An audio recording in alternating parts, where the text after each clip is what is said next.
Hello everyone, and we are here for potentially the final Sunday Shuffle, and it's not anything crazy, just scheduling issues. Time is finite, so it could be the last one, it could not be, but there's a very good chance this is the final Sunday Shuffle, and we'll see how it goes. There are quite a few good players here, and first up we have Darkin versus Gladdy, two players that have faced off against each other so often. It's kind of crazy actually how often they've faced in these brackets, and heading right into it. Two Chirettas here. Actually, wait, this is not the usual Darkin, no? I don't feel like I've seen this before. Well, no, wait, maybe I'm misremembering, but yeah, wait. Is this a development that I completely missed? Darkin Chiretta? I also remember seeing a little bit of Dark Grasp this course as well, so a little bit surprised to see it here. But so far it is Gladdy taking the lead, and right now Darkin just trying to piece together something, as Gladdy's just hitting a lot of stray hits right now. They're just using some solid cards to build up a lot of damage early. The Vivisection 2 hits do connect a little bit on the shield, and suddenly the game's all the way back to even. But right there, Gladdy cashes out, and one more interaction needed for Gladdy to take the whole first game here. And it will indeed be the Perforate for Gladdy. Game one in their favor. It's going to be interesting to see if there are any swaps, and no, it is still Chiretta versus Chiretta. These two decks facing off against each other. And I would assume that Gladdy would be a bit familiar. Not familiar, but a little bit more comfortable here. And I think we're seeing a lot of that. But so far is Darkin who's getting the early damage. Trying to pressure a little bit with the Hue. And a good parry to avoid any further damage. As the wrong order of cards here. The Apprehend coming out from both players. And so far, Darkin with a bit of a lead, while Gladdy's just trying to find any sort of opening. A little bit of the slash coming out. The Dark Grass shuffled away at the very end of the hand. I feel like we've seen that twice now. Dark Grass falling all the way down to the end of the hand, not really being able to be used. And a good parry on the Sacrifier. Darkin now trying to find a bit of a combo. The Dark Grasp is coming into play here for a lot of damage. A 40 health lead.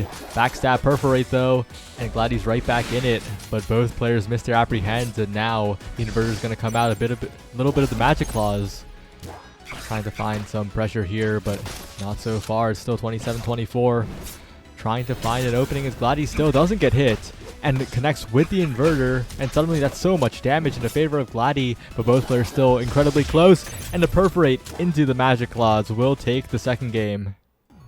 And immediate switch to Hazel. No hesitation for Darkin. That's scary. Yeah, like you said, Mikkel, it seems like Gladdy is very familiar with this matchup, and we'll have to see if Darkin can make it happen here. Definitely more comfortable on this Hazel.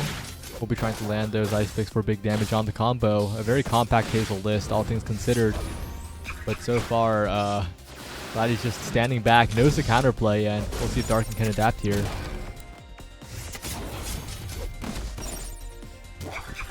Oh, I fixed my replay first. I forgot to configure it ahead of time. There it is. Audio, and then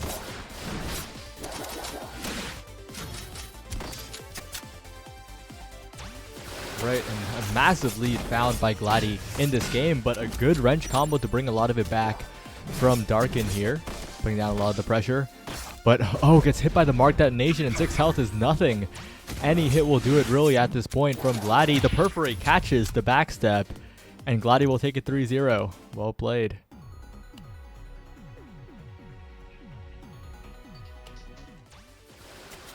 Very swift replays this time. Didn't have them ahead of time. But very solidly done there. Wonder how the other matches are progressing. Varia advancing, Hupskoa also looking like they're advancing here.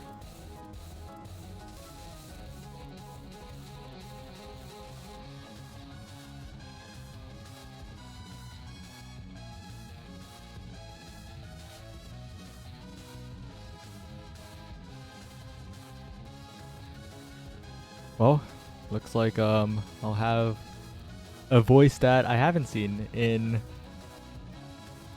a little bit.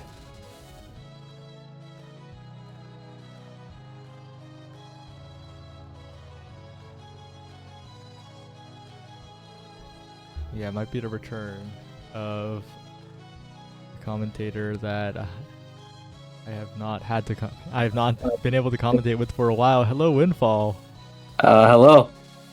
One sec. Let me grab the stream thing. Yeah, I'll send you the code. Actually, we shouldn't use this code. This code's gonna be used by Darken again. Ooh. Let's see. There we go. I'll fix it. It's this now. Okay. Shop. There we go. All right. I'm in here. It's been a while. Yeah, it's been quite a bit. Yeah. Let me open up the Where is it? The deck list? No. The tournament, the stat GP page, Give me a sec. Let's see. Does this bring it up? so I can see the bracket. It doesn't. Or I can just check. I can probably just check in the main server. Hold on. Yeah. There we go. Open that. All right. What do we got? We got 14 attendees. Yeah, that's pretty good. Yeah, and we got Mikkel and Gladdy here, winners quarters. Okay, so coming in, just taking a quick look here at the bracket. We got Dark and Glad, and then Glad winning that. We got Sandwich Master and Jay, Silver, Yohiza, Airy, Softlock, Varia, Greasy Goose, Hupsco, Kinger, and then we right now we have on stream Mikkel and Glad. Yeah, definitely going to be an interesting one to Is watch. he asking me a question? Your choice. Do you want to see the JPSK Queen deck or the Chi deck I've been running? Well, I mean, I've seen your Chi deck before. I haven't seen the JPSK Queen deck. If it's the deck I'm thinking of, I hope it isn't. At least I think I haven't seen the JPSK Queen deck. Well, we're heading right into game here. Mikkel versus Glad, and any expectations going into this one? So I'm just taking a quick look at this deck, and I already hate it because Rush and Blink are in it, and those are two cards that I absolutely despise in this game. But yeah, I've honestly actually kind of seen a deck like this before from Sans playing Queen, where he was kind of running like Rush and then like kind of just using it to camp with Queen. So that's kind of just how it works. So this is probably definitely going to be a deck that can afford to sit back because you can just get pressure in the front through Blink and Rush without actually having to be there. But this is an interesting deck from Glad too, looking like he's going to be running the Mark Cheese on Barricade. Yeah, they're really just trying to find some good rockets, right? Trying to find a setup where Mikkel's going to be forced to take that damage.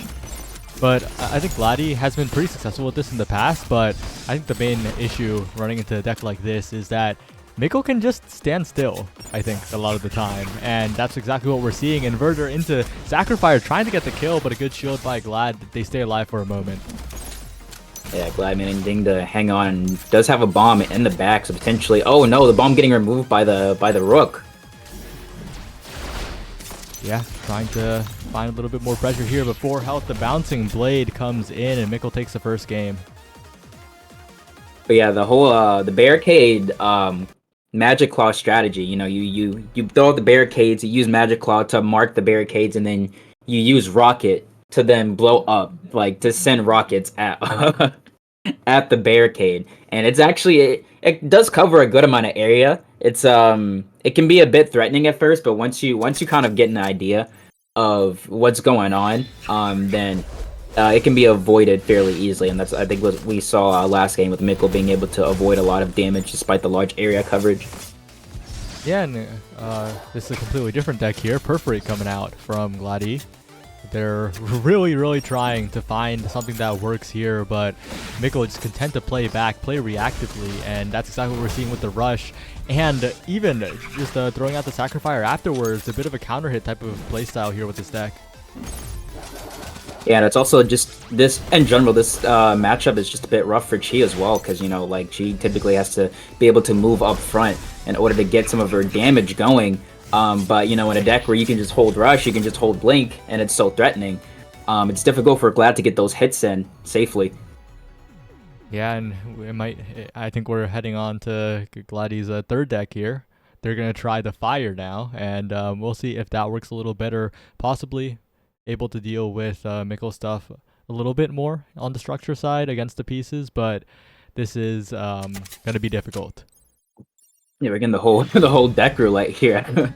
I haven't seen Fire Chi before, but this will be interesting.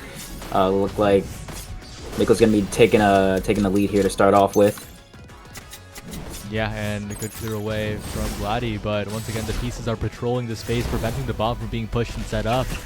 And Gladi trying to find an opening, but Mikkel just positioning very well around the Fire to not get hit by any of that big damage combo that the Fire deck is looking for.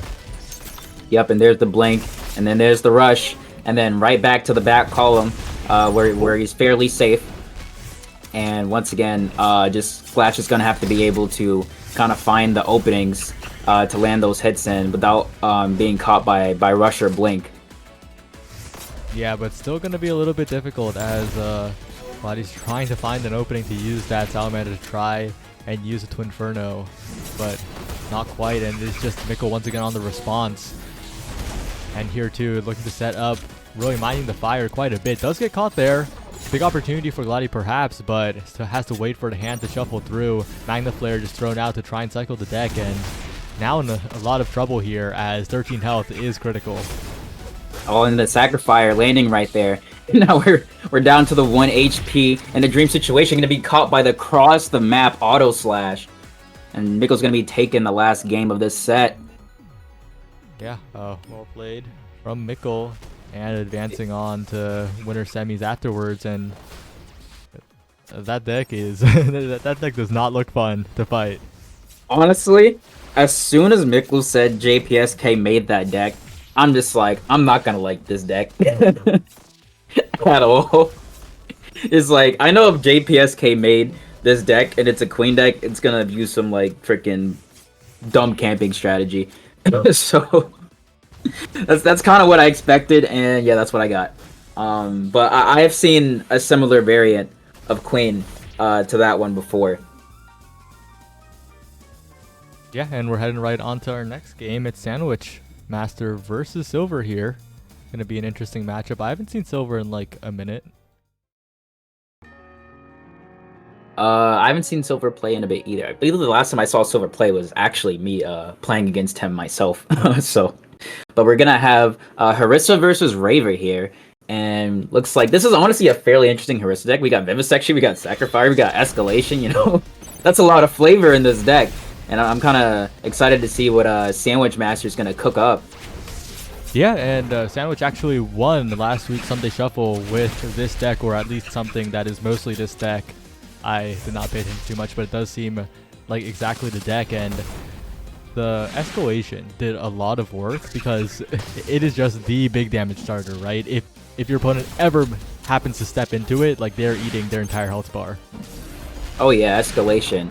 Just on top of the fact that if you do land it at a pretty long distance, it does a lot of damage, but you're also in hit stun for years, and they can pretty much hit you with whatever the heck else they want afterwards.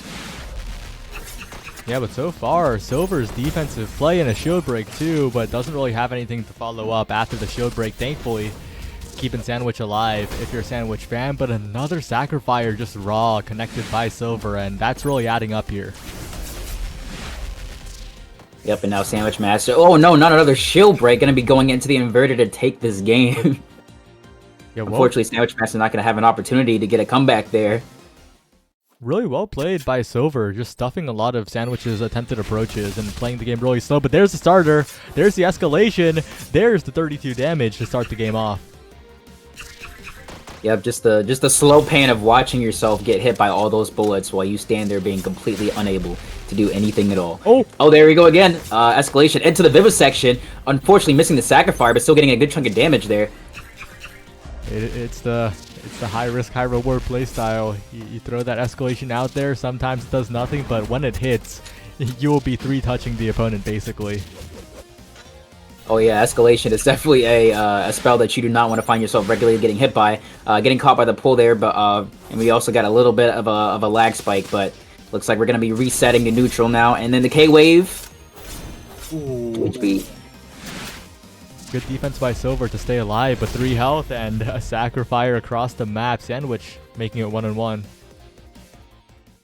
Yeah, honestly, Sacrifice across the map, honestly kind of underrated. You'd be shocked by how often that actually hits. Kind of funny, to be honest. Yeah, and once again, this game starting off a bit slow. Silver trying to just poke out Sandwich a little bit, try and find some counter hits here. And succeeding in doing so, actually. Sandwich getting interrupted quite a bit there. Yeah, but now Sandwich going to be looking to land a K-Wave right now. And fortunately, not going to have the mana to follow up off of that, and also getting counter hit by the Ricochet shield. And then now we got both players on a new fresh hand looking for a sweet, juicy combo. Going to be going into the shotgun, into the pool. Yeah, the Apprehend doing a lot of work nowadays. I see it in like half the decks, it feels like. And oh no, the self-damage from Sandwich Master looks like 31 health remaining. And now Silver's in a pretty good spot, right? Even Sandwich's max damage combo is just going to do like half of that. And landing it is not easy when Silver's so aware of the escalation after getting hit by it twice. Oh, that's a K-Wave, that's a Sacrifice, and now Sandwich just here at 1 HP. Silver looking to land the last hit. Things are not looking good for Sandwich. And then we had the, what was that, pull? I think Ricochet into the pull to end that match.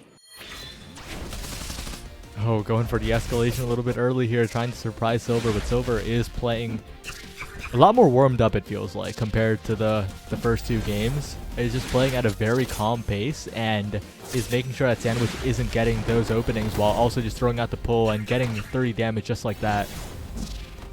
Yeah, Silver really managing to put a number on Sandwich here, landing all these pulls. And every time you get hit by a pull, you know, you get comboed into Reva's weapon, and then, you know, then it goes into shotgun, then it goes into Sacrifice, and you just take so much damage. Yeah, but there's the K-Wave, there's a Sacrifice, there's the damage from Sandwich Master, who has taken the lead here and dodges away from the inverter. Doesn't take any of that extra damage as the Vivisecond comes in, dodged away from, but Silver's taking so much. Good openings found by Sandwich there. Yeah, that auto into K-Wave is just so dangerous, you know. Once that K-Wave lands, there's so many options for Harissa to just combo you and do an absolute ton of damage. Oh my gosh, gonna be shield breaking themselves with the Sacrifice there. Fortunately for Sandwich Master, so we're not having any spells to finish the match. Yeah, and now at 11 health, Sandwich going in for the kill. 5 health remaining. And that time, it is the escalation blocking out a bit of space. 4 health now, trying to find any opening. Inverter, not quite. Regen just in time to stay at 1 health, but finally the Northwind will bring us to Game 5. All right, Game 5. Here we go. This is down to the wire. Oh, pull found, but a step away means the weapon combo doesn't come in for Silver. Big opportunity for Sandwich now as the health is being kept much more even. That could have been 15 more damage, really. Yeah, but now we're going to get the escalation combo. They're going to be doing a nice, juicy, what was that, 29, I think. And unfortunately, Sandwich Master not going to be getting the K-Wave follow-up. They're going to be taking a little bit of damage for whiffing that. But so far, oh no, not the escalation, it's the K-Wave, ouch. And it looks like Sandwich having a very large lead right now. Yeah, 1 or 2 openings, but a good parry into Sacrifice means that Silver gets a little bit back and doesn't get caught there. Has to be very careful around this escalation. Does get out of there safely with 28 health. That's 1 combo for Sandwich. That's 2 strings for Sandwich. Really difficult spot, but the Apprehend is good. A lot of shield pressure. Good dodge to not get the shield broken. As, oh, what a combo! What a combo from Sandwich! Found the opening, found the escalation to extend it. Yeah, that was quite the flashy combo to close out this set, but that was good. that definitely was just about as flashy and cool as it looked. Yeah, that was a very solid performance from Sandwich, who does move on here. And it looks like the other winner side matches are also happening to the point where, honestly, I am so ready to just like head on to winner semis as the bracket progresses. Oh man, these winners quarter. This is like this was the only close set in winners quarters. Every other set was the 3-0. Wow, Yeah, and that's honestly interesting. We got the on stream. We had the only close set. that does mean those players that lost, though, are now looking a little scary in the loser side. I would not be surprised if those 4 are the ones who are in the losers top 8 side. It's looking a little scary. All right, but next on stream we're gonna be getting Pubsco and Dark, right? Yeah, if we can catch them.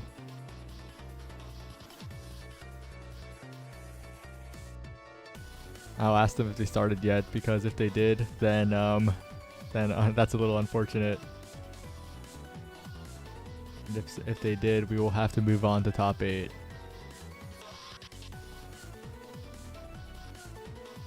Let's see. Okay, well, I think they started. Oh, that's unfortunate.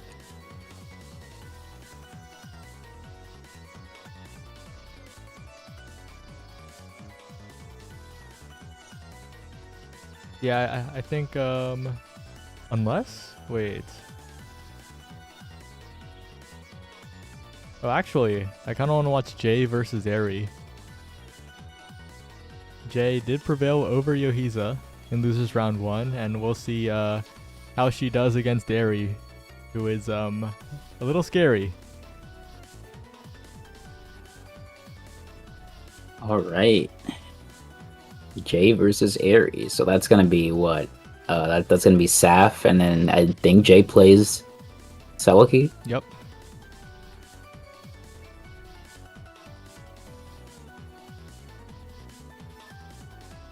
All right, room code has been sent. We're gonna get the losers round 2. Okay, well, you know what? Losers round 2 is boring. Let's call it losers top 12. That sounds cool. Losers top 12. Okay. You know, it sounds a lot cooler than just losers round 2. All right, here we go. Jay versus Aerie, losers top 12. Sunday Shuffle. Oh yeah, and Eri has had very solid performances, right? Pretty consistently. The Jay is trying to find a big upset here. It's not out of the realm of possibility. All right, let's take a look at these deck lists. So this looks like a fairly standard Seliki deck. You know, you got Breakout, Crossfire, the Sheer, the Northwind, and then here on the Saffron side, we got the Spear Wave deck. Got some Kinesis shenanigans going on too. But so far, this is fairly standard for both of these characters. Getting in there early is Jay, trying to find a starter, but Eri is very content to sit all the way back and play the game very slowly, just running up for a little bit of an opening, and also just countering a lot of the direct approaches from Jay, who does find some damage early, but I think we're going to see a lot of Eri interrupting with the Sparkler later on. Alright, and now Eri looking for a Spear Wave there, unfortunately not going to be landing it though, and Jay having that Sheer in hand. Sheer is actually just overall quite dangerous on Seliki because it hits you very easily in the back columns. So Jay looking for some poke damage. Fortunately, not going to be getting it. Going to be getting a little bit of punish from Eri. Yeah, they're trying to find an opening now. Is Jay, who is now down on HP, and of course you got to watch out for the Spear Wave from Eri. He's very good at tricking people into walking into it. Apprehend is found. The mark damage does come through. The dodge isn't quite there, but gets a little bit of damage to the minigun.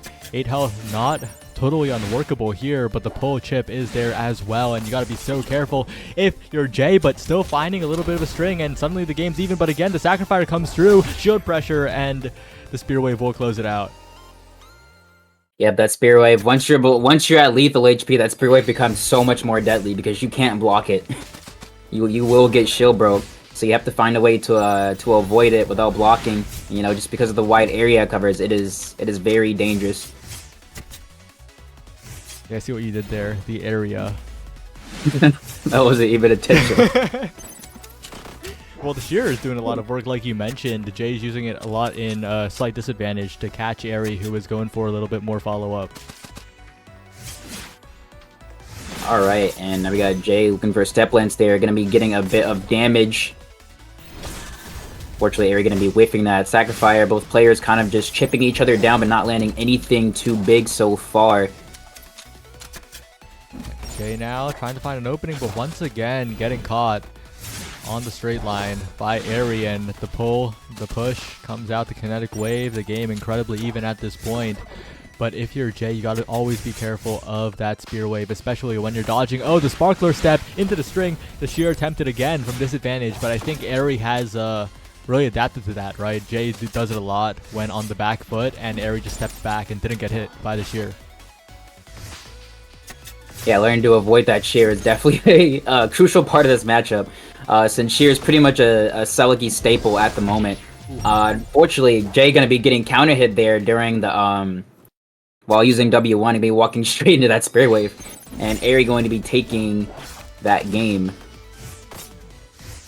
Yeah, and Jay's last chance here in this bracket, trying to find a way to make the upset against Airy, and that first game was incredibly close. The second game looked achievable as well. Not a blowout by any means, but this third game might be a little dominant from Airy.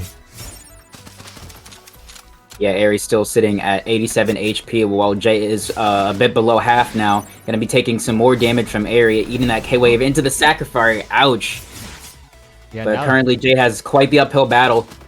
The spear wave's approaching. You gotta be really careful. 13 health is not allowed to work against the spear wave. That's 1 health. That's a sparkler afterwards. And Airy will close out the third game.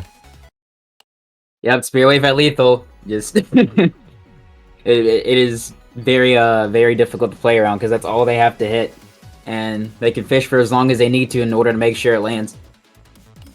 Yep, and with that, we're gonna head into top 8. We're gonna have Mikkel versus Sandwich, I guess.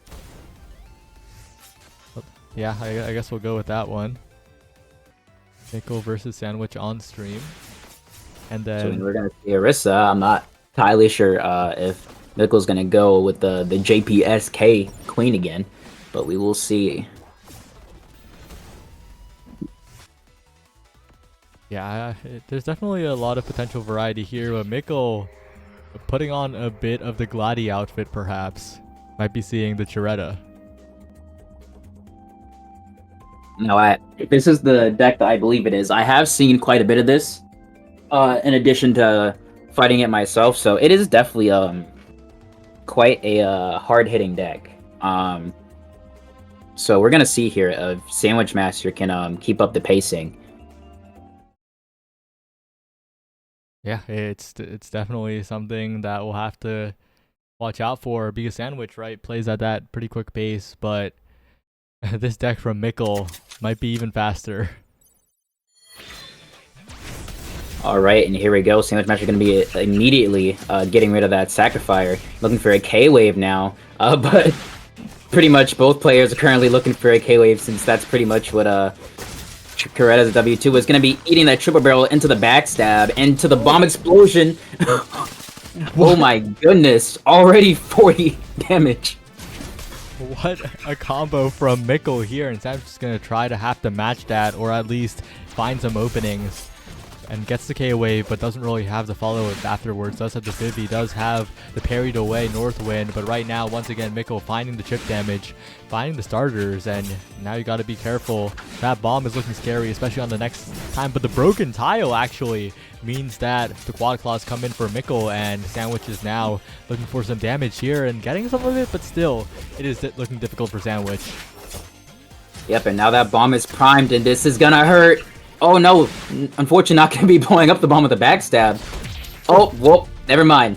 Speak of the devil. Blowing up the bomb with a backstab to finish it off.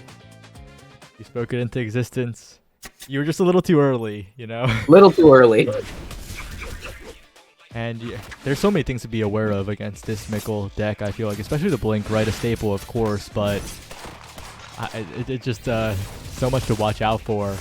As Sandwich now gets the KO wave, gets the pull, gets 27 damage, and does take the lead here. And we need to see more of that from Sandwich. Yep, Sandwich with now a decent lead now. But based on what we saw last game, we know that all it takes is one hit for that lead to vanish. So Sandwich going to need to be just as careful and making sure not to take any large hits. But unfortunately, that is not the case. Going to be eating a lot of damage there into the bomb explosion afterwards. And now that lead is decreased to 10 HP. Yeah, Mikkel kind of got like a reset with the Quad Claws, catching the movement up top. And now Sandwich in a lot of trouble, 15 health, throws out. Once again, the lasso comes in, the backstab, 1 health remaining, the shield pressure as Sandwich needs to find anything here, but risky cards in hand. Needs to be so careful here. Regen's back to 4, but once again, the bombs are approaching in so much danger. Anything will do it. The lasso, the parry! Surviving is Sandwich, but 1 health still, and in so much trouble. Yeah, that was an absolutely amazing parry from Sandwich. Unfortunately, getting beat caught by the cross-map triple barrel snipe right there from Mikkel. But that was well played by Sandwich toward the end there. Yeah, incredibly played by Sandwich to survive for that long, but needs to be so careful. Mikkel got that big string into the reset Quad Claws, into even more damage, and those are the types of situations you have to play defensively, get out of if you're Sandwich, because the lead was incredible, right? Sandwich was up like 50 health, but that vanished so quickly.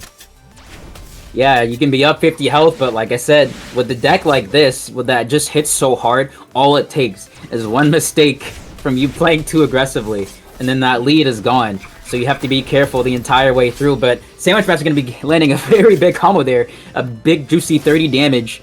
Going to be, once again, taking a good lead, but the question is, can they keep it? Ouch! Oh! And there goes! Mana. Has enough mana to make that a combo. The bombs come in. The damage is there. Now Mikkel 22 health away from advancing to winners finals. Just needs one more opening. Yeah, Sandwich definitely going to be looking for hopefully a combo in this next hand right here, because I would not want to try and be fighting another one of Mikkel's hands, but it looks like that's going to be the case as Sandwich shuffles their hand a bit early. That bomb's looking very scary here. Explodes, not quite getting the kill on Sandwich, who is ducking away, who is getting an opening, getting the kinetic wave, but still 2 health remains on Mikkel here. And gets the Quad Claws, gets the inverter, 5 health. Needs to be so careful as the backstab comes in, reads the movement, and Mikkel will take it 3-0. Yeah, that is quite unfortunate. Honestly, Sandwich getting fairly close, you know, and in those games to actually winning, but then it just, all it takes is one wrong move, and then the damage just piles up so fast when you combine like the spells, you know, the triple barrel combos, and then the bombs, and then, you know, it's like it all piles up. It all piles up, and then just erases your lead in mere moments. Yeah, but really good moments from Sandwich in that game, right? The defensive play was immaculate, the bomb parry, etc. But Mikkel just found enough openings, and it just wasn't enough from Sandwich in that matchup, and that's kind of what you expect when you get this late into bracket.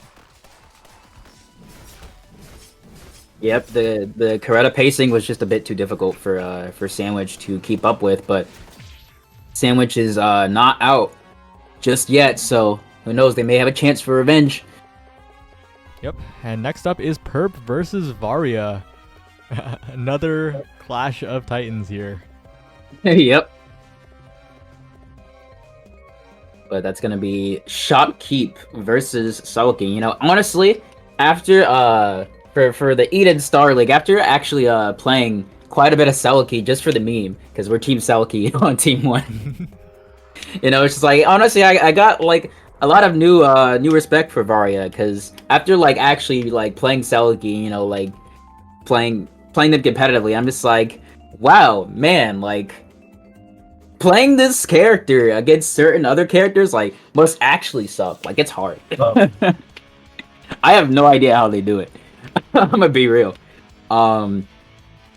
But Varia has managed to carry Selkie all the way into the higher groups of the Eden Star League and managed to stay there. So, you know, definitely very, very strong with this character. Yeah, and I gotta make a public apology for somehow managing to do Gladdy Dark round 1 into Mickle round 2 every single Sunday Shuffle. It's not No. intentional. It just happens. My bad. But That is unfortunate. It like always happens though, which is crazy. Well, apparently Varia might have accidentally deleted a deck. Uh-oh. So it is being remade at the moment, and now we're getting into game. All right. So we're gonna be seeing a lot of familiar spells, but also some new ones. I don't think I've seen play Break Shot Flamberg before. I don't know. I may just not be with the times, but that's new for me. I have no idea what the heck Perp's gonna be cooking up here. But Varia's deck so far is familiar at least. Yeah, this deck is new for me too, as Varia finds a big opening here to even up the game. Yeah, I usually see Perp bring 2 lists of Shopkeeper to Sunday Shuffle. Basically, Perp brings like 1. So Perp usually in Sunday Shuffles brings 3 characters, okay? Shopkeeper and 2 extras. And then brings 1 deck to use on both of the non-Shopkeeper characters. And then brings Exodia. And then brings like the high damage, quote-unquote standard Perp Shopkeeper deck. So this is like a complete change of pace. Yeah, this is definitely quite different, but so far it seems to be working out just fine. Both players pretty much even right now, but we are getting to the low HP thresholds, and now you gotta be watching out for that guillotine. There it is, the execution, and Perp's gonna be taking game 1. Yeah, well played by Perp. Varia keeping it close till the end, but those interactions matter so much more when you're in that range against the Shopkeeper. And that's exactly what we saw there. And oh, the SD turret actually doing a lot of damage here, and the guillotine find afterwards. Yeah, SD turrets are honestly quite painful because, you know, like, you don't really start looking out for SD turret until it's too late and you just like ate like 5 bullets from it because you weren't paying attention. So it can definitely catch you a bit off guard. But Perp gonna be taking the lead here. Yeah, Beam Crystal set up, but the Northwind will be good. The Beam Crystal dodged away from, not connecting, as the game's still incredibly close. Good spacing to not get caught into the guillotine here, and once again the Sheer doing a lot of work. Big starters in hand, but first you gotta get past this defensive try as Varia trying to find an opening, but Perp is just playing very calmly at the moment. Yeah, now that we are at that below 20 HP threshold, this is when it gets very dangerous against Shopkeeper. Varia definitely going to be wanting to try and close out this match as quickly as possible, because all it takes now is 1 Gravitas confirm, and this match is over. And oh my gosh, the kill with the SD turret! Of all the cards, just SD turret parry basically on the approach from Varia. Oh my. And that's a deck swap, it appears, from Varia. So Varia going to be swapping in Snow Cone, it looks like, and I think Varia also swapping in Apprehend. And Whirl too, I think. Yeah, and Whirl. Yeah, I didn't notice the one. Whirl too. But here we go into game 3, and potentially the last game. Yeah, if Perp can keep it up here, we'll see if Varia's changes are enough to swing this match back into their favor.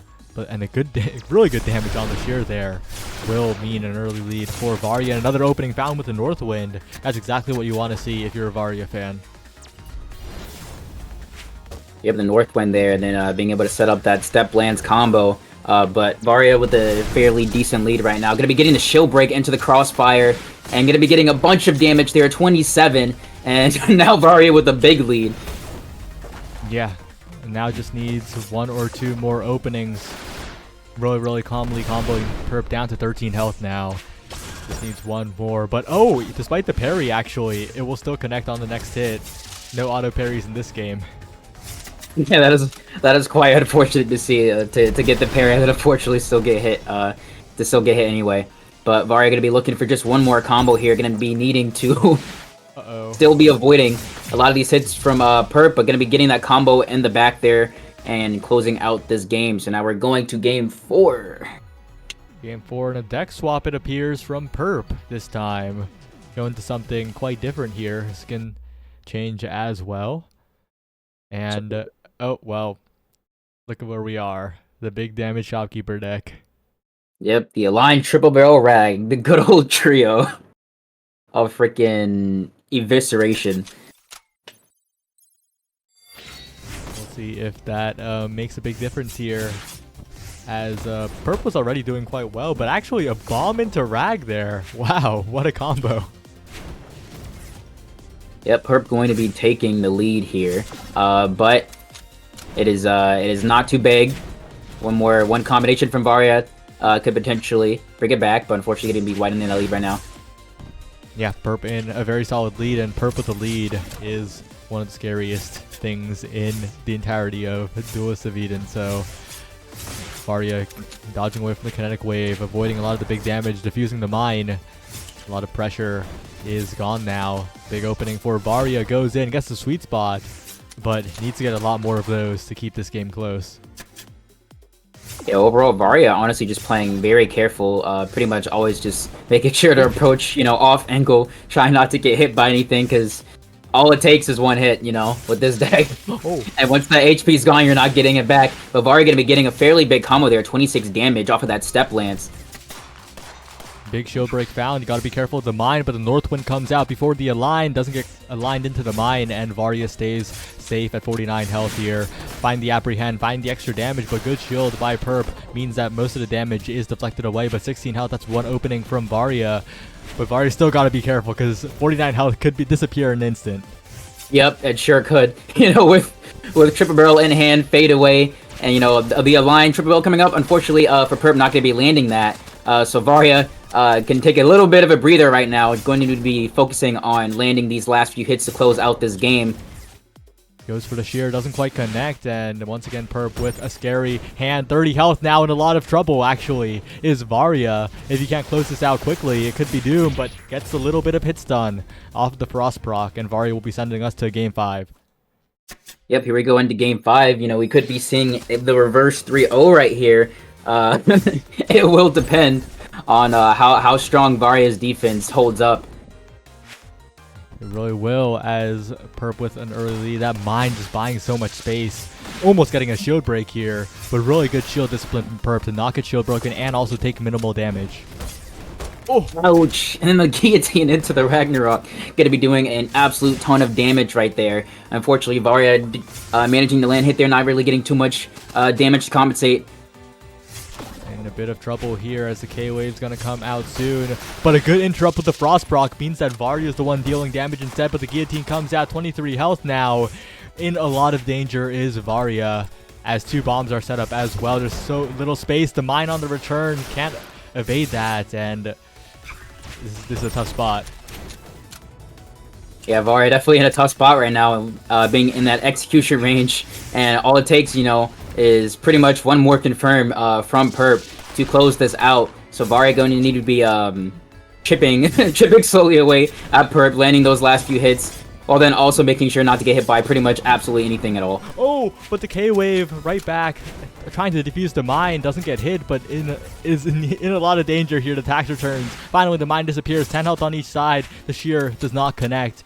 Now a big opportunity for Varia, but the mine buying so much space, preventing the offense and walking into it. No. Oh, no, that's so unfortunate. That's such an unfortunate way to go out. Walking into the mine. But that mine was so valuable, right? It prevented all of the offense from Varia. Yep, that's how traps work. Sawaki does not like traps at all.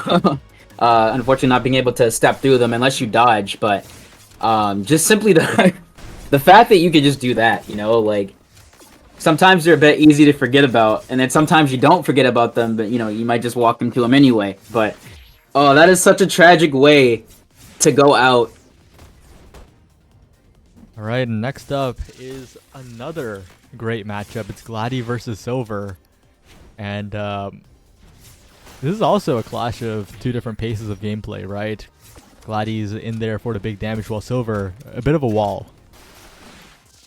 And I think another interesting little fact here is I think both of these players are, I think, the highest level for their character. Let me check the stats of Eden from our boy Reese. But yep, Glad is the top Coretta by level, and yep, So I was correct. So these are the most experienced of these characters duking it out pretty much. Right, but wow, Silver with an explosive combo to bring Glady down to 57. They're in a lot of trouble now, but right back, the Rockets, like you mentioned, with the creations and the mark, it's really coming through for Glady. Yeah, we're 20 seconds in, and both players are already at half HP, so this is quite the explosive game so far. But it is, or it was pretty much just dead even, but so we're going to be taking a bit of lead now. 17 health remaining, the inverter comes through, but that actually manages to dodge the apprehend. If the bombs can be used well by Glady here, that could be a quick kill found. The mark, a little bit of flame, the magic claws, even more mark here. This rocket could be huge, and it is the rocket into the bomb, catching Silver perfectly. Just well played by Glady. Wow. Yes, that was an absolutely insane setup there. So much pressure, and then the freaking rocket into the bomb to finish it off. Just very well played there by Glady. Well, another game. Some more bombs here. Silver tries to clear them out, and it will be defused eventually. But Glady's playing this deck so incredibly well here. Trying to get the bomb explosion, but Silver inverts it away at the last possible moment, avoiding a lot of damage. Overall, it looks like we're going to be moving it a little bit at a slower pace this game. Not going to be as insanely explosive as the last one, pun intended. But right now we have both players, once again, just pretty much even. But, you know, we know these leads disappear pretty quickly. Yeah, especially when that bomb explodes and Silver gets flipped by it. 56 to 48, of course. And double the time it was last game. But it is still a rapid pace that this game is progressing at. And one combo could bring us to lethal. Alright, and now we have Silver, unfortunately, not going to be looking for the pull into shotgun there. But once again, still fairly even, but Glady going to be changing that by landing that rocket across the map. And now we got Silver here looking for a pull, looking for a sacrifice snipe. Oh my goodness, the double. Yeah, big rocket damage here, and Silver's going to need to find a big combo to try and bring this one back, but the shotgun onto the bomb will do just that. Now an incredibly close game. Silver playing defensively, but just overcommits on the offense there. Rare misstep from Silver, and Glady will take it. Yeah, unfortunately, just fishing a bit too hard there for that apprehend. You know, it probably would have closed out the game, but Glady had the spells in hand to finish off Silver before Silver would have gotten the chance to do that. All right, and now Silver with a bit of a swap. Is it? Yeah, I believe Silver was not running Twinferno before, so that is definitely a new addition to the strategy. Twinferno is interesting. What do you think is like the adaptation that Silver's trying to make with that card specifically? Honestly, I have no idea, because Twinferno is not played very much overall. Silver might be trying to maybe potentially handle bombs with it. I don't know, maybe clear barricade or something. Maybe just looking for some extra poke damage, but I'm not entirely sure what is in Silver's head. Ooh, that does catch a Twinferno there. A little bit of lag, but the players are getting right back into it. Glady at a bit of a deficit here, though. And another lag spike. Oh, the connection's not too great, but all good. Yeah, I don't know what Silver did between last game and this one, but it seems to be working because Silver is at an absolutely massive lead right now. And Glady sitting at 9 HP, gonna definitely be having to put in some work in order to bring this back. But they're putting in work right here. 40 damage. Well, not quite 40. More like 33, but that's a lot of damage found in an instant to bring it much closer to even. And barricading Silver off a little bit here as Glady tries to find a big bomb combo. But the Twinferno not quite connecting, and the bomb left at 1 HP. Bit scary, actually, if you're Silver, as the bomb does not quite connect, and the K-Wave into Inverter will get a game for Dereva. Yep. And now here we go. I'm on to, I believe, game 4.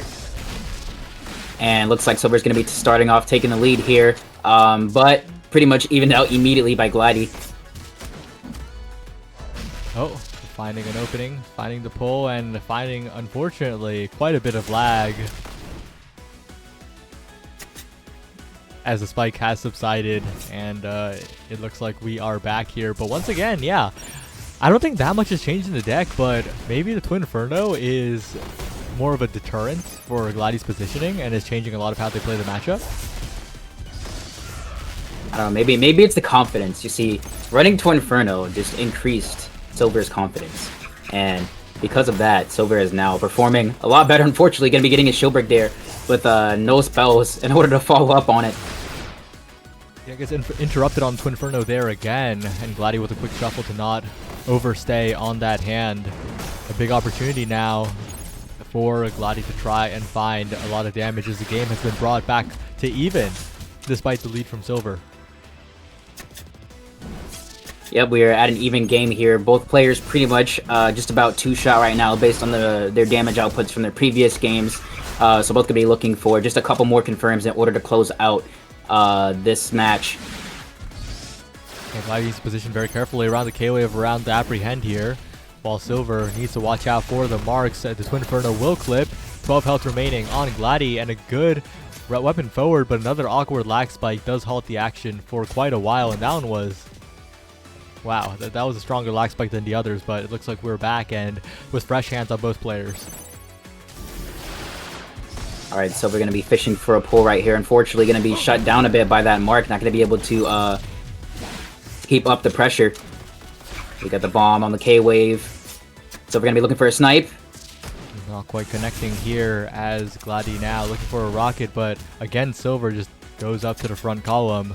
And that bomb's looking very scary for both players, perhaps, as the Twinferno will clear it out. Silver at 13 health now. Not going to be one-shot by a stray hit from Gladdy, but Gladdy's trying to set up here. Trying to find an opening to use the rocket, the pull, the K-Wave. Not quite enough. Interrupted midway is Silver, and Gladdy survives for a little while longer. The mark comes in, dodged away. 4 health now, in a lot of trouble, though.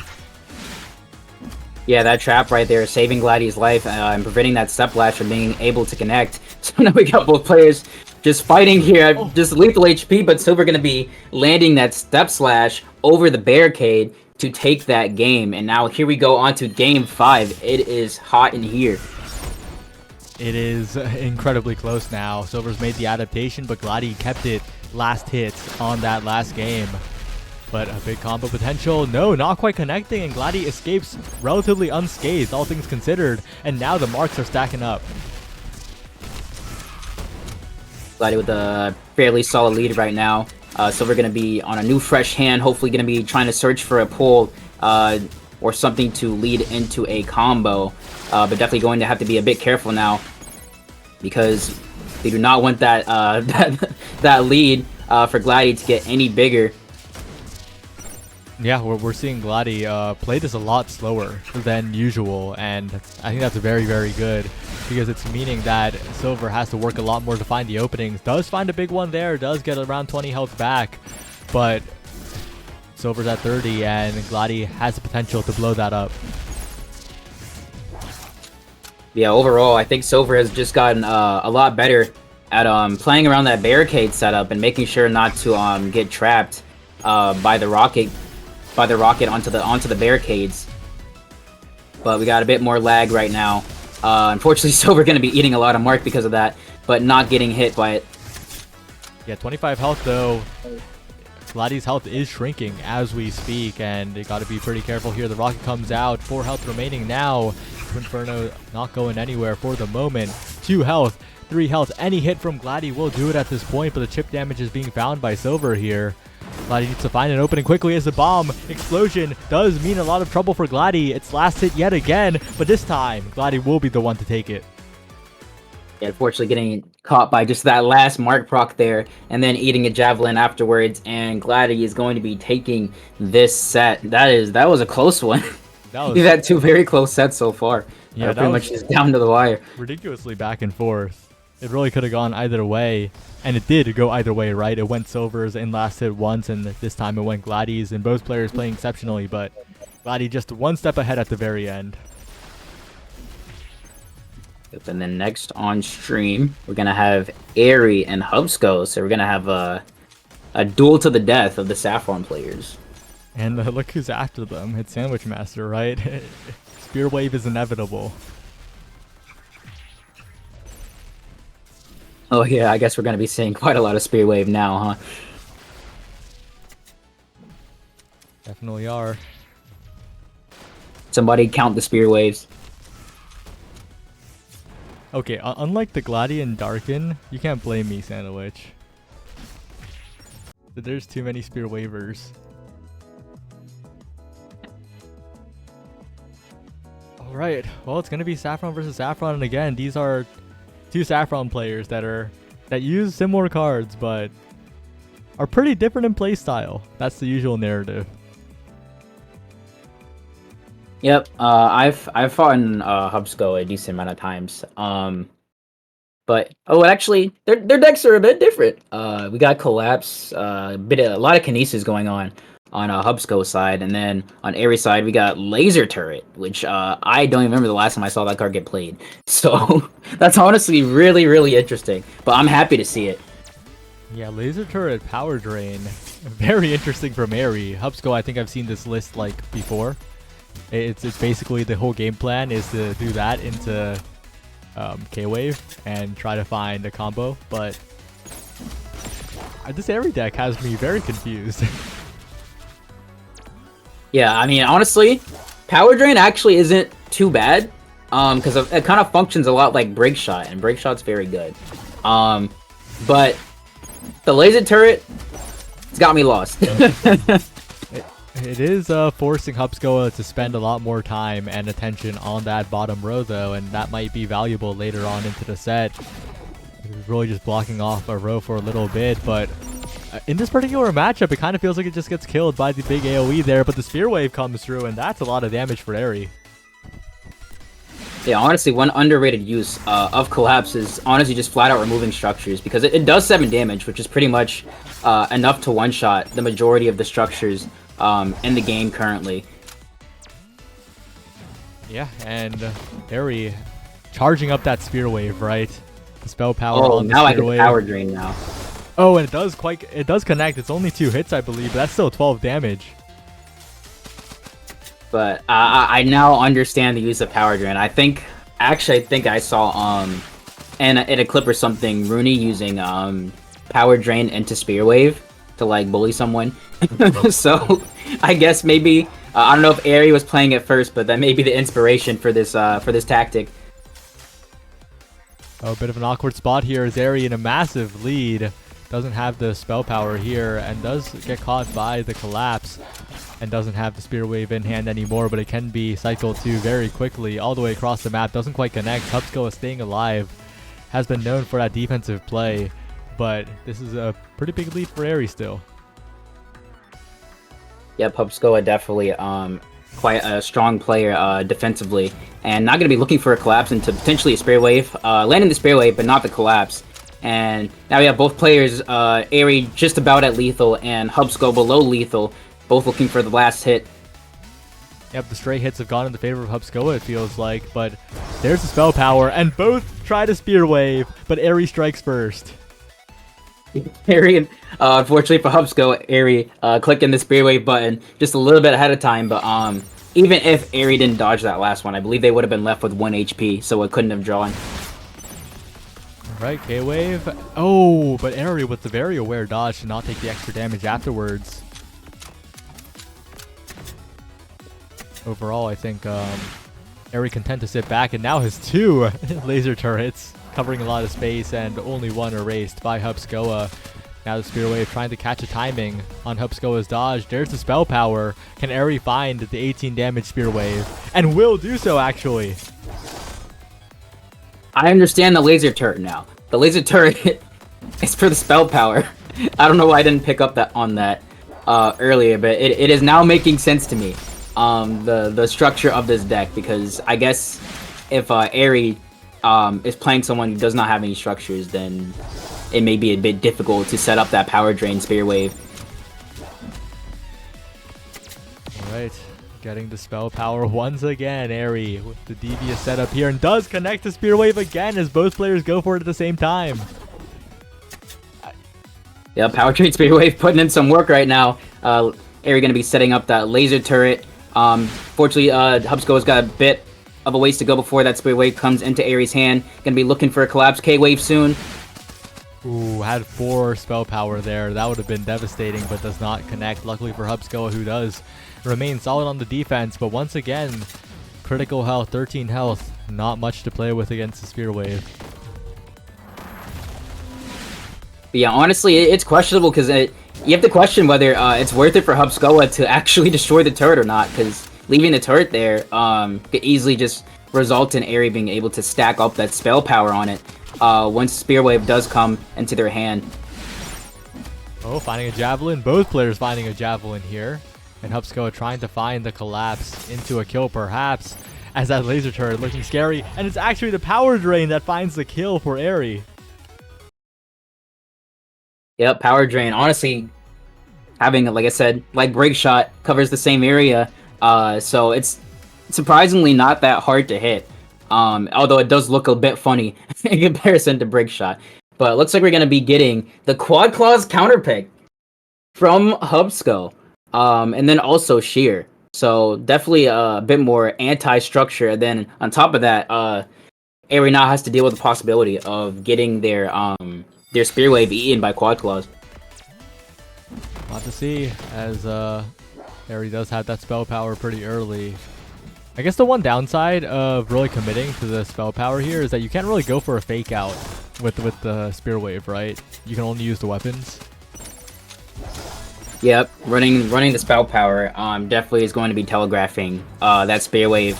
And you also have to, set up the spell power like kind of directly before. Although I guess there's minigun as well. So this minigun right here is actually still dangerous. Ooh. Yep, there's the shield break. Unfortunately, not having the best hand in order to capitalize on that, but still getting a decent amount of damage. Yeah, and the game being kept very, very close here, as once again the shield pressure from Aery is so good, right? Hubscoa's shield is dwindling so quickly. Shield not a safe option in this matchup at all, and Hubscoa, though, finding some damage here, might be able to bring this game back. Yeah, Hubsco just at a slight disadvantage right now in terms of HP, but nothing that they cannot come back from. They're evening it out slowly, little by little. But here we go, Aery with the Spirit Wave, unfortunately not going to be able to hit that. Not connecting as Hubscoa goes wide as well. Aery now trying to set up a little bit in the space, but once again the Quad Claws, the Sheer. Hubscoa now firmly in the lead. Laser turret interrupted as even more chip damage onto Aery. The lasers, not quite, but once again Aery needs to be pretty careful here. Going for the power drain, going for a powered up Spear Wave to do 18. Will connect. Yep, and now Aery's just gonna getting counter hit there by the Spark Wave right at the start of it. That is unfortunate for Aery, but Aery is gonna be able to survive the rest of that hand right there. Now having Spear Wave, gotta be closing it out. Well played by Aery to close it out and move on against Sandwich later, but before that, we will indeed be heading to Varia versus Glady. There's so many interesting matchups in this tournament today. Yeah, that was quite the interesting deck, and it definitely it was a bit more effective than I actually thought, because I'm just like, laser turret? Who plays laser turret? But Aery plays laser turret, and they're cooking with it, so... Yep, and Glady having a bit of a tournament of rematches here. A little unfortunate in terms of bracket path, but a win here would be pretty huge. Varia, of course, like you mentioned, has been performing incredibly well as a big Celasea representative, and is probably one of the scariest players to watch out for. Yep. So I'm a bit interested to see how if Glad is going to, or how they're basically gonna play this matchup, because we do know that Selkie is one of the characters that kind of setting up a lot of crap on their field can kind of just be ignored by them to an extent, unless you have like traps. But like Barricade isn't gonna stop Selkie from really running at you, because that invade will go right over it. So I am interested to see how Glady is going to adapt to that, or if they're going to counter pick. But they do have Claw Trap. They do have Claw Trap to help with that. They indeed do. We'll have to see if that makes a difference here. I think Varia is just going to be very active in this matchup, especially because a lot of the cards Gladi has are very limited in terms of where their range is. Alright, but so far Varia taking a decent lead right here at the start, but Gladi does have a bomb set up right now. Now that's 2 bombs. But once again, Step Lance, and now now they're Gladi's problem to deal with. Yeah, and Gladi's going to have a bit of difficulty dealing with these, right? It's a deck that thrives on sending bombs to the opponent, but when the bombs are on your side, I don't think Gladi has really any tools. Just needs to be very careful around that back column. No, and honestly, now that I'm taking another look at it, just overall, Varia has a lot of anti-bomb in the deck, you know, Northwind, Step Lance, and then also Sheer to just send those bombs right back at you in the most dangerous way possible. What a combo! Varia getting a ton of damage right there and actually ending the match. Got the extension off the Frost proc. That was ridiculous from Varia. I thought that would do half the damage it ended up doing. Yeah, that was definitely quite the impressive combo from Varia to close out that game. But here we go into game 2, and Varia once again taking the lead. Yeah, getting in there with a lot of that Celsi offense, making it sure that Gladi doesn't really get room to play too much offense here. Of course, the rocket comes out, the mark is there, but it's just dodged away by Varia, who continues going in, and of course Whirl not close to its former glory, but still a lot of pressure, especially in the middle of a string, like how Varia is using it. Yeah, and then Varia also using the snow cone to help set up the Step Lance confirms as well, and just overall Gladi not really having that many options to keep Varia off their side of the field, and Varia just having a very dominant game 2 right there. So it looks like I think we're seeing a counter pick now. Bit of a swap coming out, and there's a Shadow Shift deck coming out, the Perforate from Gladi. Maybe this will do a little bit better, especially with the additional mobility, but it's still going to be pretty difficult, I think.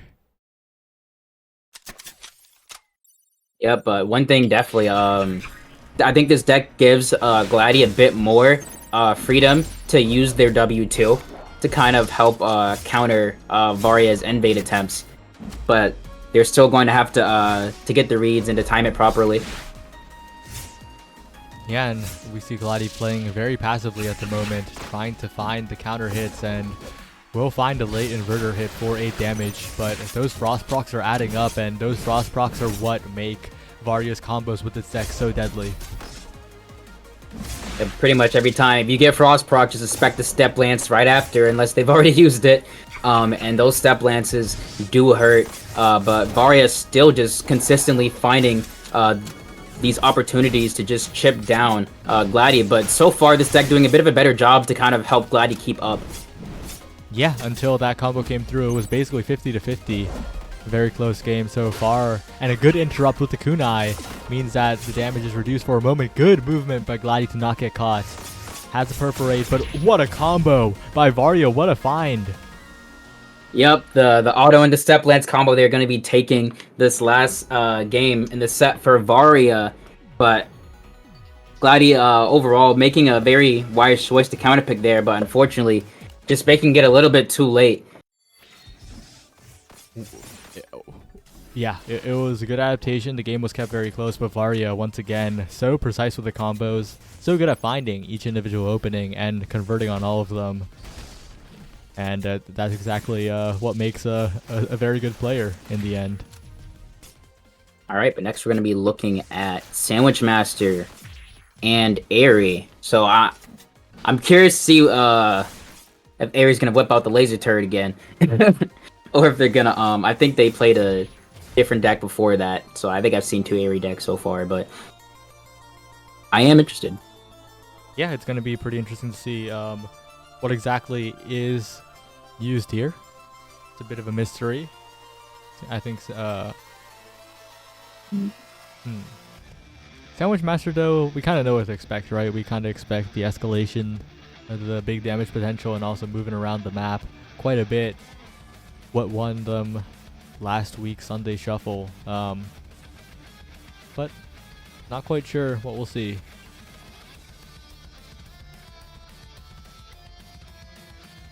Oh, There they are. All right, Aerie hopping in the lobby. Wawa. Okay.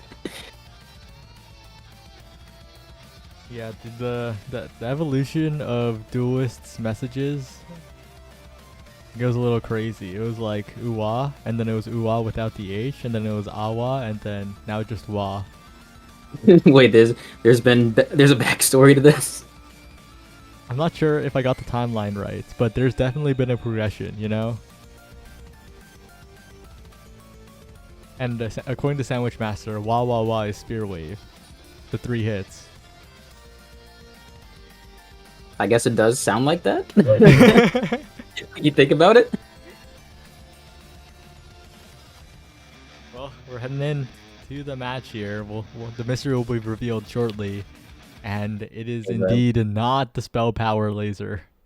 Yeah, but it is not the spicy laser turret deck. But I guess maybe that was just a counter pick specifically for Hubsco, I guess. But we have seen this deck do perfectly fine in the past, so both of them are quite strong. Indeed, and what a combo by Sandwich Master, using the weapons expertly to get an extension and the damage here to take a 20 health lead, even more than that, a 28 health lead, as the Vivisection's always so scary. 5 damage per hit, and once again, even the escalation into the Sacrifier. What? The Sandwich Master offense is looking pretty ridiculous right now. Yeah, Sandwich Master just getting an absolutely massive amount of damage from that interaction there. And now going to be looking pretty much just to chip Aerie out to death. Oh, we got the invert, unfortunately, for Sandwich Master not hitting the Sacrifier, but closing it out with the Primer. And that was a fairly convincing game 1. That was a very quick game 1 as well. Aerie's going to have to find a different pace, more defense to not get caught by those combos like that. As Aerie's the one who actually gets a lot of damage early on, but once again, one hit escalation, can't quite combo off of that. Thankfully for the Aerie fans out there, but the game's still being kept very close. Yeah, we do have quite a bit of a close game here, but Aerie's going to need to be putting in some work to keep it close after we've seen the amount of damage that Sandwich Master can dish out in just a very short moment. Going to be hitting the K-Wave there, but no spells to follow up. Aerie going to be looking for a Spear Wave now. Oh, and does catch the approach with a Spear Wave, but the escalation, so many hits. Sacrifier, 25 damage now. And those are the types of moments that Sandwich Master needs to win these games, and that's what they're getting right now. And a Sacrifier once again on the shield. Yeah, you can't get caught in the back. That it'll eat all of your health, and then you're in hit stun so long. Oh, we're gonna be seeing a character switch to Hazel. Okay. Bit of a jump scare here. Very unexpected. All right. What is the deck? Boomerang, Downfall, Warp Raise, Vivisection, and Murder. That is spicy. that is creative. I think I've seen this like once before, and I think I was like pleasantly surprised. So we'll see if that happens again here. All right, but I want to see what setups Aerie's gonna pull off with this strategy. Oh, finds a Warp Race, finds the Boomerang. That's 25 damage right off the bat. That's a little bit of a lead here, and the Beam Crystal is going to be very useful in defending against Sandwich Master. Yeah, definitely going to help block some of these projectiles, but overall, just that last play from Aerie, just scaring Sandwich Master out of that row with the turret, and then straight into the Warp Raise was quite well played. But unfortunately, it is not enough. Oh, well, I was going to say it wasn't enough for Aerie to get the lead, but Aerie is now in the lead. Yeah, keeping it close here, but Sandwich finds the offense. Good step by Aerie to get out of the K-Wave to not take too much damage there, but watch out.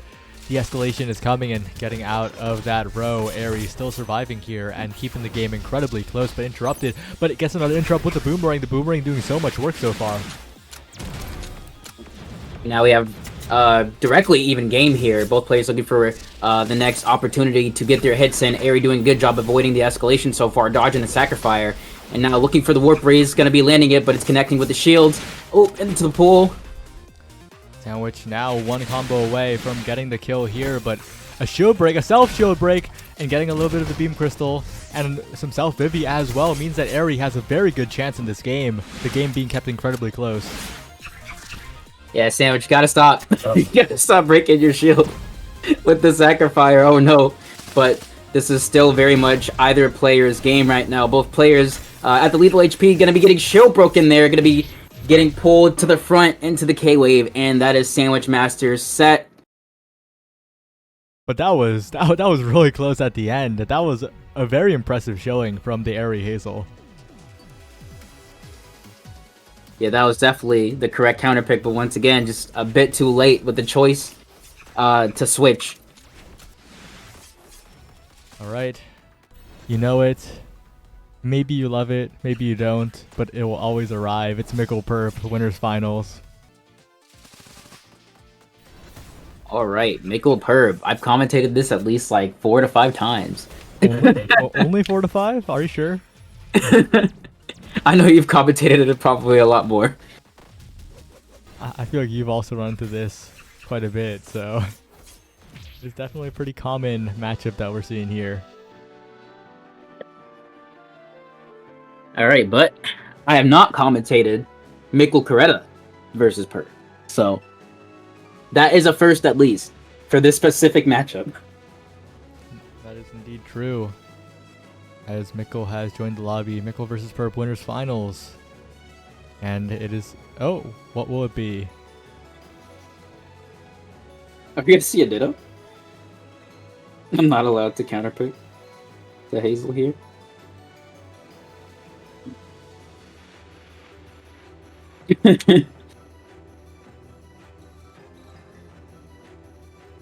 Yeah, Mickle did bring Chiretta, Celsi, and Queen. Hey, but it looks like we're gonna be seeing Coretta. Alright. Here we go. Looks like Perp gonna be starting off with the SD turret deck with the Flamberg break shot shenanigans. But yeah, definitely both of these players playing strategies that hit very hard, very quickly. So we might see quite the explosive game here. We might be here. Oh, triple barrel found. Lasso into even more weapon damage. 32 damage coming out from Mickle, who is still remaining at 100 HP. Yep, just right off the bat. First connection, leading to 30 damage just immediately. You know, both of these characters just hit very, very hard when they land the hits that they want. All right, now Mickle's got the bomb set up.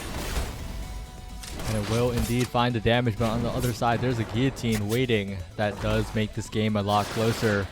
A far cry from the ridiculous opening combo. Still incredibly close for both players. Yeah, Perp managing to pretty much just even it out now. So both players, and Perp not only just evening it out now, taking the lead, still going to be having to watch out because next hit from Mickle could definitely be enough to end the game. If they do land the right hit. But the same cases for Perp, and there it is with the Beam Crystal getting blown up by the Fire Breath, and that's going to be game 1 for Perp, and it looks like Mickle might be not switching. Is Perp switching? Perp can't switch on a win, though. So oh, I guess maybe Mickle was considering switching.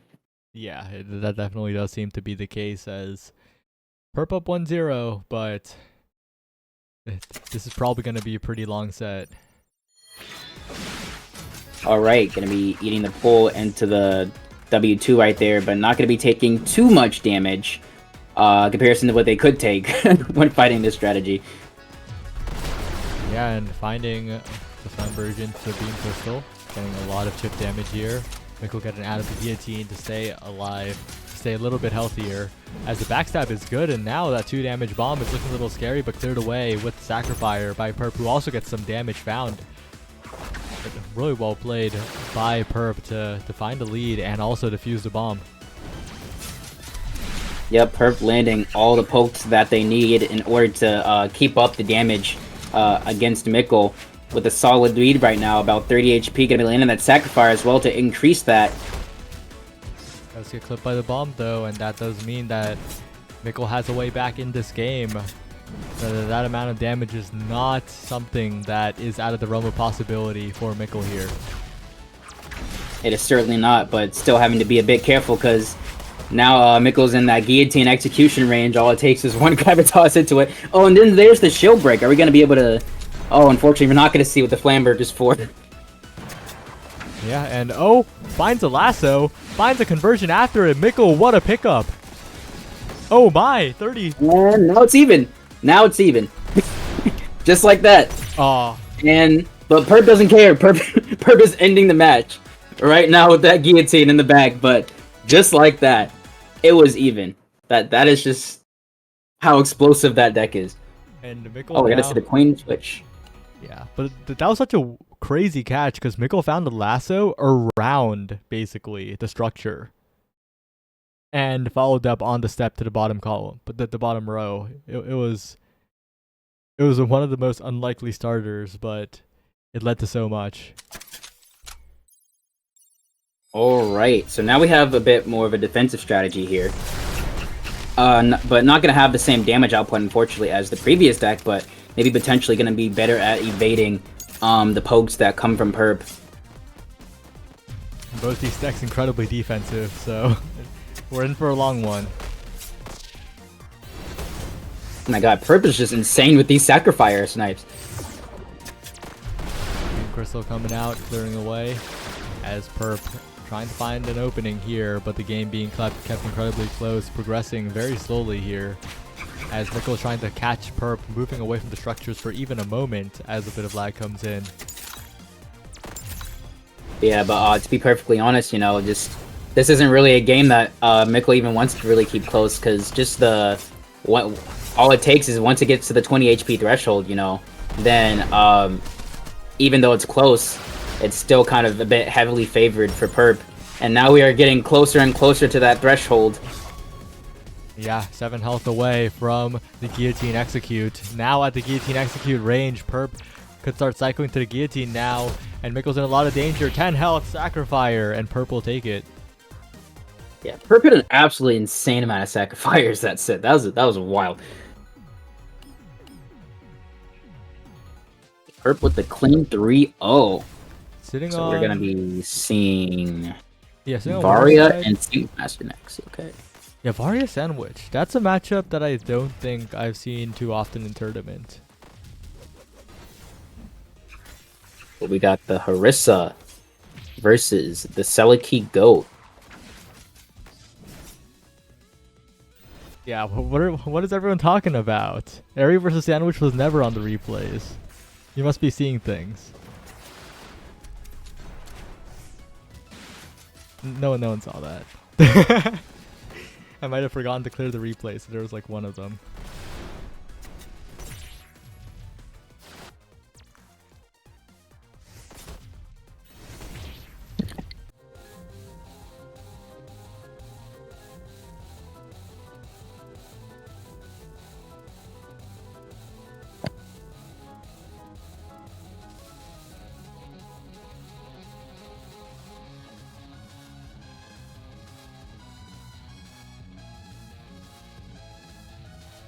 Alright. Oh, the 99 jitter. Yeah, the jitter situation might be a little bit scary, especially as it is increasing as we speak. But hopefully it won't be too bad. Well, hey, could be 100 jitter. Could be 4 digit. Here we go. We have Varia versus Sandwich Master. Both these players is playing very well so far today. Fortunately, they are finding themselves here in losers. Only one of them will make it out of here alive. Yeah, and I'm honestly not sure who will be. I think both of them have the capability to go even further in the bracket. But right now, it is Varia with a setup. 2 Frost stacks here. Means a very, very dangerous spot for Sandwich to be in, as that Frost hit stun's going to lead to a ridiculous combo from Varia next time. Yep, Sandwich getting a decent amount of damage right there with that Kinetic Wave combo, but Varia with the shield break going to be getting a solid 20 and then some extra afterwards. Right, Varia getting caught a little bit by Sandwich for a moment, but It's all about that one opening. 27 health is something that Varia can take down, and a shield break found. That should be lethal here. Varia with the whirl, 1 health remaining, but goes in afterwards, catches the end of the dodge, and Varia will take the first game. Yeah, that was just an absolute insane catch right there. Just waiting out the dodge. Just the confidence shown there to just know. Just like, you will dodge after this in panic, and then I'm going to end you. Going to try and read a little bit of the movement from Varia, but Sandwich not connecting with the Sacrifier, and that's a big factor, right? Sandwich has been connecting with a lot of the Sacrifiers just across the map, but it feels like Varia just knows they're coming. Is ready for them. Alright, and now we have Varia with the Step Lance in hand. We know how scary they make that card seem. Alright, and gonna be landing it there in the back. Fortunately for Sandwich Master, not eating the worst combo they could from it. But still taking some damage. Varia landing the last few spells in hand, gonna be eating that Sacrifier. Very good combo out there from Sandwich Master. Needs to keep it up because Varia's going in to try and get that Frost proc along with even more damage as that is approaching in the hand. 3 health remaining. The Frost proc would kill, and it indeed does. Well played from Varia to close it out. Yeah, once you're below 5 and you have 2 stacks of Frost proc, like, it's just over. There's just very little that that you can do at that point, especially when Varia can kind of just invade and then make the snow cone very difficult to dodge. So that's definitely the point that you don't want any of the matches to go to, is you being below 5 HP against Frost. Yeah, trying to find another opening here is Varia. Sandwich with a slight lead so far. Can't get a Sacrifier. And the escalation interrupted. Varia this time being the one to interrupt Sandwich quite a bit, preventing a lot of the offense from coming out from the Orisa. Alright, and now Sandwich with 2 stacks of Frost on them currently. Fortunately, it looks like Snow Cone is the very last card in Varia's hand, so not really going to be able to get any setups off of it. But still, Step Slash in hand can be getting a little bit of damage from it, but nothing too major. Nothing too major just yet, but the next combo might be a kill here. The Frost proc could be approaching. Varia getting the Frost proc and going in for the shear.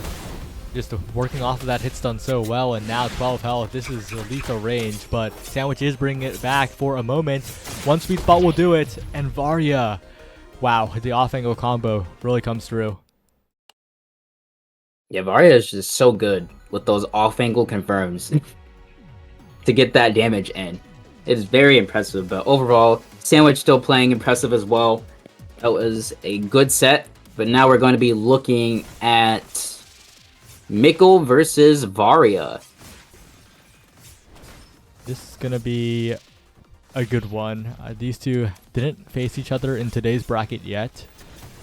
And Varia's going to try to make it happen. Try to end Mikkel's domination over the Sunday Shuffles. I think he's won like just under half of all of them. I will say this, is that I have played this matchup before. I have fought in the Mikkel Coretta on Selkie, and I will say it sucks. So Varia definitely gonna need a bit of magic to make it work. But back in the Eden Star League, both me and Varia had to fight this matchup, and neither of us won it. So this is Varia's chance for redemption. It's definitely not going to be easy here, but we'll see how it goes.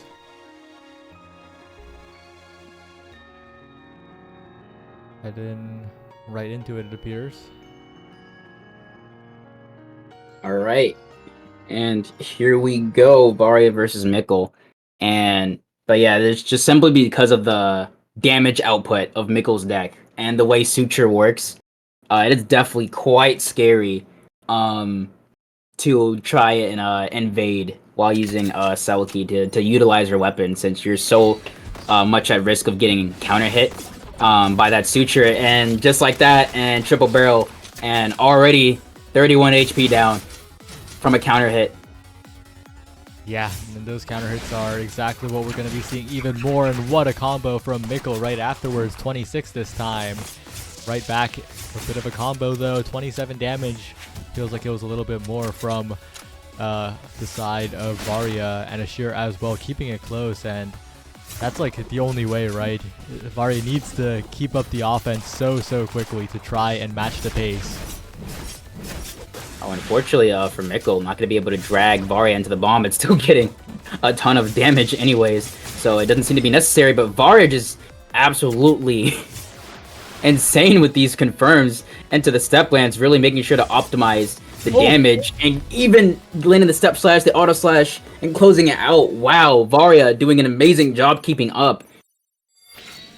Yeah, and despite the big counter hit damage coming out from Mikkel, Varia was there, but once again, Mikkel finds a read on the movement, finds the lasso into a lot of damage with the sweet spot. Again, like Mikkel finds a big combo, but Varia is always there, just returning the favor, and that's so valuable in this matchup. You need to keep up in damage or else you'll just die. Yeah, because eventually you're gonna get counter hit, so you gotta make sure that you get all the damage in before that happens. Apprehend potential, but not quite this time. But we'll find the World Drag, we'll find the Frost proc, and 11 health is what remains. The bomb's cleared out mostly, but the inverter will get a little bit of extra credit damage in the favor of Mikkel, and the shield pressure as well. But Mikkel still staying alive at 13 health. A blink in, a crazy counter hit, a pull, a backstab, 1 health remaining, and the kunai will do it. Yep, unfortunately, just getting a hit right there near the end, taking a bit too much damage from that, and Mikkel easily being able to close that gap. But overall, both games have been very close so far, so Varia seems to be fully capable of keeping up the pace necessary to win this set. And does manage to get 2 Frost procs, right? That is the key to finding one of those combos with the Frost, with the extra hit stun. But right now, you got to be so careful because the bomb is there, the setup is there, and the weapon will make sure that Varia is down to 26, 23, 22. Oh, and the read as well, following through with the suture. And now Varia is in a lot of trouble despite getting damage down. It's just 1 counter hit is everything. Yeah, Mikkel just getting an absolutely insane amount of damage with that last hand, and now just looking for one more hit in order to close out this game. And there it is with the inverter, just going to be enough damage in order to close out game 2. Or game 3. 2-1 now in the favor of Mikkel. Varia looking for a deck swap perhaps, something to try and change the pace here. No more Frost. We'll see how it works out.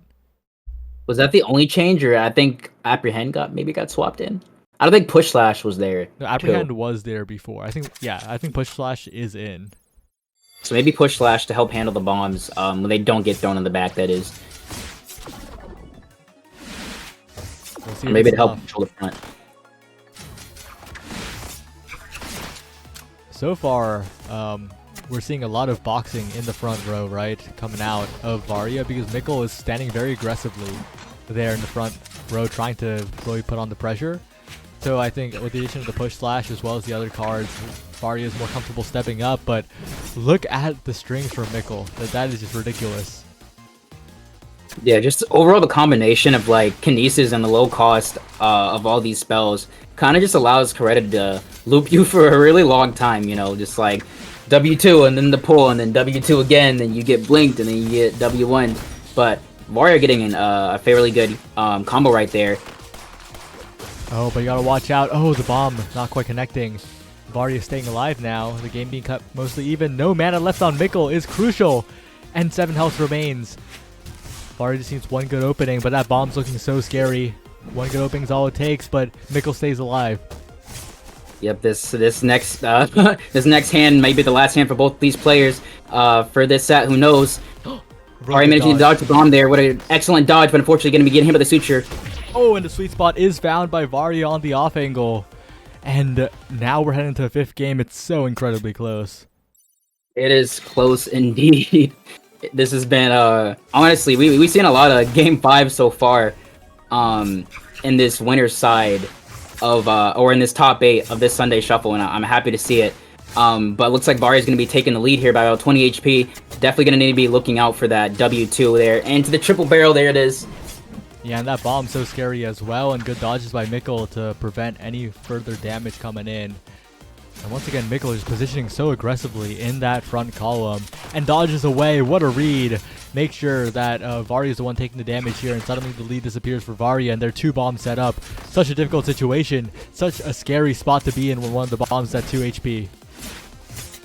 Yeah, that bomb is going to be very dangerous right now. Fortunately, not going to have enough mana in order to lead that combo into it. But Mikkel just here with a very solid lead right now. And then also with 2 bombs set up. The next time Varia get hit could very easily be the last. Good movement by Varia to not get hit at all so far, but those bombs are being set up once again. This could be lethal at any moment if Mikkel finds the right opening. And oh, just pushing the bombs away now. Varia in control, but good dodge away from the shear, and these shears have not been connecting. Mikkel's been counterplaying them so well. And there it is. It's going to be the triple barrel confirm into the quad claws. And that's going to be Mikkel taking this set. But overall, just very well played by Varia, because that is a very difficult matchup to play, because you're pretty much walking on thin ice the whole time due to the vulnerability of you being able to get counter hit like that. Yeah, that was so close, so well played by Varia, but in the end, Mikkel found the right confirms and just set up so well with the bombs, right? Made it so difficult for Varia to move. Alright, but we are going to be seeing the rematch. Perp Mikkel again here in Grand Finals. And I believe Perp had the clean 3-0 last time, so we will see if Mikkel can whip out the adaptation necessary in order to double reset.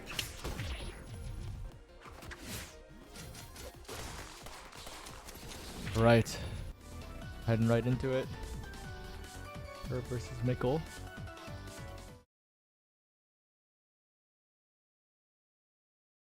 Yeah, I think the big thing is, will Perp be able to close it out? Because I think Perp can definitely close it out in this first set. And I think that would be very huge. Got a little bit of I don't know exactly what that was, but looks like we're getting into it now. Oh my goodness. 43 damage. 43 damage right off the bat. Wow. That is quite the explosive way to start off this Grand Finals. Look at this bomb setup again. Of course, it doesn't connect this time. But it is just so scary, so difficult to position around, and makes it so that Mikkel restricts Perp's positioning to basically just that bottom column. Alright, and now Mikkel with the triple barrel in hand once again. Very threatening with this. Perp managing to pretty much even it out so far, but oh my gosh, gonna be hitting the SD turret parry for some extra damage there. Bomb a little bit scary here, cleared away though, and an amazing sacrifice from across the map. Now only 1 hit required here, and it's looking very scary here. This bomb as well also looking very difficult to deal with, as Mikkel gonna try to find some value off of that, but good movement by Perp to get out of there. And Mikkel is still at such a low spot, but it's the same combo. It's triple barrel, quad claws, and it will close out the first game. Now here we go into the next game. We have Mikkel with the blink right there, gonna be landing it, but actually dropping the combo, and then kind of Perp is walking right back in. A bit unfortunate for Perp, but this is definitely not that difficult of a deficit to come back from for Perp. Definitely doable here, but once again a triple barrel found back into the backstab, 50 health remaining, and the bomb just doing so much. Mikkel coming off an explosive start here. Will be trying to convert into a game, and when Mikkel has a lead like this, it's so difficult to see the way forward. Yeah, Mikkel definitely definitely not going to let this to let Grand Finals go how the winners finals did, and is looking. Oh no, the Flamberg! You can't remove it like that. Oh, that is unfortunate for Perp. I think maybe forgetting that the Wrecking Ball had shut down the back column, and unfortunately committing suicide there. Yeah, that's not exactly what Perp wanted to do at the end of the game, but that's what happened here. Mikkel now taking quite a bit of damage. Perp trying to jockey for a little bit of positioning, but once again the bombs are there, making it difficult for Perp to position safely. Yeah, those bombs definitely going to be quite a threat, but Perp with a very good patience there at waiting that out and making sure not to step out too early and get comboed into that triple barrel, but unfortunately going to be eating that bomb though. Eating the bomb and now looking for an opening, trying to play more defensively, but Mikkel could find the reset here. Looking for some more damage, but that Claw Trap did a lot of work in preventing the Mikkel offense for quite a long time. Alright, now we have Perp with the Sacrifice that they are so insanely good at landing. Let's see if we can see another snipe.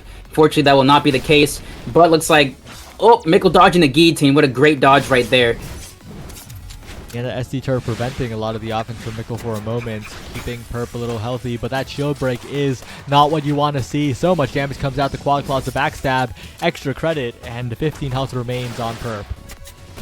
Yeah, this is definitely the one matchup you do not want to get shield broken with.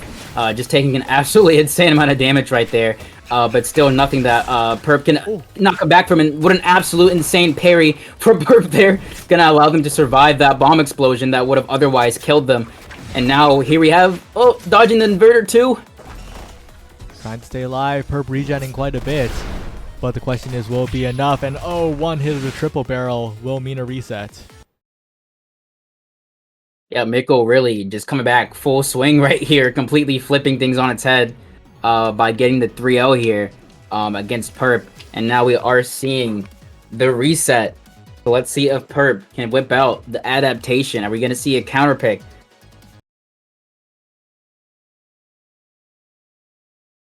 And no, Perp is sticking it out. Okay, well, let's see how it goes. We'll have to see if Perp can replicate what we saw earlier.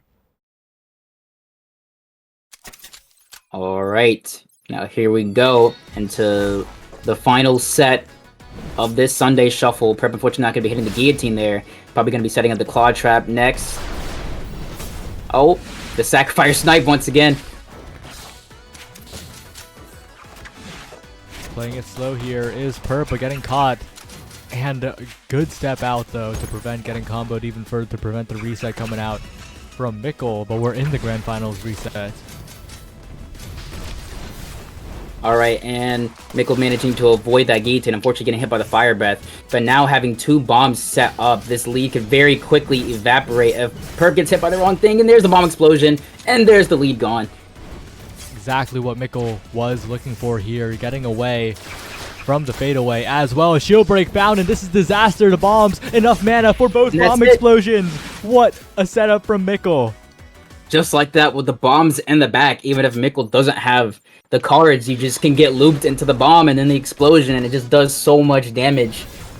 But definitely Perp gonna be having to make sure to do something about those bomb landings, because it is absolutely devastating, and Mikkel once again just getting an absolutely massive amount of damage. Yeah, and that was a read too on Perp's movement outwards, and getting that read, basically getting a reset on the combo. 50 damage. Such a massive lead here for Mikkel. Alright, unfortunately Perp eating the Quad Class right there, pretty much going to be killing that hand immediately. Going to be utilizing the Beam Crystal and riding the rest of that hand out. But now you got to watch out for the triple barrel. Oh, this is probably it. Ouch, yep, that's it. Well played by Mikkel, 2-0 up now in Grand Finals reset. Looking to close it out here. Maybe a deck swap from Perp. It's looking like a different deck for Perp here. Will it be enough? Will it be enough indeed? Alright, Perp in the inventory. Alright, here we go.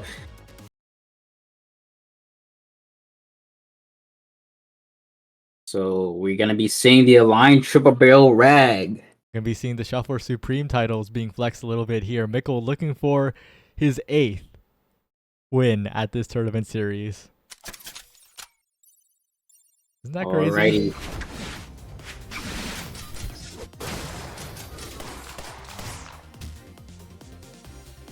Alright, looks like Mikkel gonna be looking for a W2 now. He's got the triple barrel in hand. Nope, he's gonna be shuffling it away.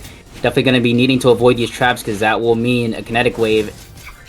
And he does just that. Oh, and good to move the bomb out of the way to not take any extra damage there. A little bit of a clip, and the bomb diffused immediately. And diffusing the tax return as well. Might as well. Now playing behind the bomb. is Perp, but it's inverted away, and the backstab comes in and trying to play around the bomb. Mikkel is at such a massive lead already. Yeah, definitely a very massive lead for Mikkel right now. Perp definitely going to be needing to be a bit careful for the rest of this, because at 30 HP, that one triple barrel combo could pretty much be all it takes for this set to end right now. Or not even really, just honestly anything. But Perp slowly managing to close this gap right now. Mikkel at 50 HP. Yeah, Mikkel looking to close it out. Perp trying to keep it close as the bomb is ticking down, pushed away by the triple barrel. All the bombs cleared out, but there's the triple barrel, there's the weapons, and that is Mikkel with the 8th Sunday Shuffle victory. There it is.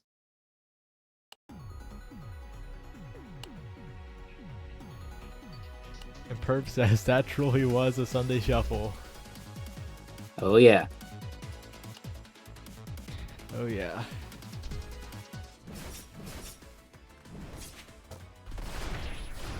And well, that was it. That might be the last Sunday Shuffle. We don't know yet. Not quite sure, but until further notice, that is the last scheduled Sunday Shuffle that I'm scheduling ahead of time. So yeah, thanks everyone for entering. Thanks everyone for watching, and thanks Windfall for last second telling me that you could come on. This was great. Oh yeah, I still like commentating these, so I'm definitely glad I managed to at least hop in for the last scheduled one. Might be back, might not be, but that is it. And I guess, do you have anything to say? Because otherwise it's goodbye. Yep, this was a very nice night. I got to see some pretty interesting stuff, some cap I've never seen before. We had quite a lot of really close sets in the top 8 here that were really awesome to watch. So overall, just great gameplay from everybody. But yeah, it's been fun. Yeah, well, see ya everyone. Thanks for watching.